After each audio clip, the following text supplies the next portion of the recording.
যেই ব্যক্তি রাতের বেলা এই দোয়াটি 3 বার পরে ঘুমিয়ে যাবে, আল্লাহর নবী বিশ্বনবী সাল্লাল্লাহু আলাইহি ওয়াসাল্লাম বলেন, সকাল বেলা যখন আল্লাহ তাআলার বান্দা ফজরের নামাজের মাঝে যখন উঠবে, আল্লাহ নবী বলেন রাতের বেলা এশারের নামাজ পড়ার পরে, খাবার খাওয়ার পরে আল্লাহর বান্দা যদি এই দোয়াটা 3 বার পড়তে পারে, তাহলে আল্লাহ পাক রব্বুল আলামিন সকাল বেলা ঘুম থেকে ওঠার আগে আগে আমার আল্লাহ তাকে নিষ্পাপ মাসুম বাচ্চার মতো আমার আল্লাহ পবিত্র বানায়া দেই।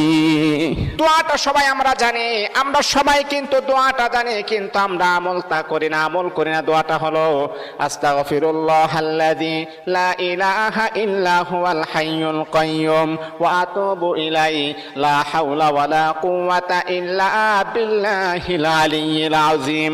3 বার যদি আপনি পড়তে পারি, ইনশাআল্লাহ আল্লাহ পাক রব্বুল আলামিন আমার আপনার জীবনের সমস্ত গুনাহগুলোকে আমার আল্লাহ ক্ষমা করে দিবেন।